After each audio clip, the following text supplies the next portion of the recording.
If you didn't get tickets early, you were stuck outside looking in at the 2007 Great American Beer Festival in Denver this year. The Brewers Association, the Colorado-based trade group that has put on the event since 1982, said over 46,000 people attended 4 sessions in 3 days. No official bear count was available, but there was plenty of beer. This is like the beer Super Bowl, so it's awesome. 1,884 different beers from 408 different breweries were poured, tasted, and poured again. 2,793 beers were judged in 75 style categories, with special Pro-Am homebrew recipes cooked up by craft brewers for judging as well. I like the ones that have raspberry or some sort of berry. Yeah, the fruity beers. I like the darker beers, but not quite as heavy as the stouts. I'm kind of a lager, pilsner, and an Oktoberfest guy, so that's kind of what I'm here looking for. For brewers from every state, the GABF Awards annually celebrate the art and craft that go into creating some amazingly tasty beers. And for many drinkers, some not so tasty beers. One of the things that needs to change, though, too, is I think a lot is going on too large of beers, too high in alcohol, and I think good medium alcohol, very drinkable, responsible beers should be where we're going next. Hey, everybody can't be canonized. There were 120 entries in the American-style IPA category alone. The gold medal in that category went to Colorado's own Odell Brewing in Fort Collins. Pabst won the Large Brewing Company of the Year award, and Montana Brewing Company won the Small Brew Pub Brewer of the Year award. 24 Colorado breweries won 29 awards in 24 style categories, including Bristol Brewing's Laughing Lab Scottish Ale. Way to go, Joe!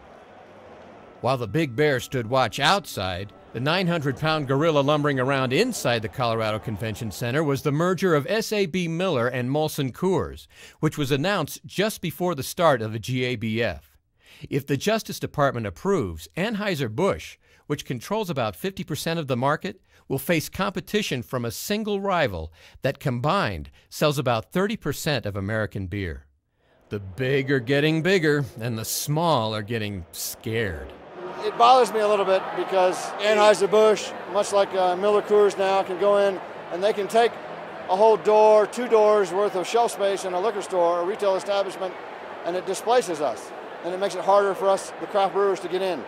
And I hope the consumer recognizes that and appreciates the beer that we're making, and maybe alerts the retailer to what it is that we're trying to do. The culinary arts were on stage with daily standing room only sessions about food pairings, cooking with beer, and a mano between hopheads and wine snobs. Ultimately, it was about the beer. Did we mention that there was a lot of it? Too much of it for some.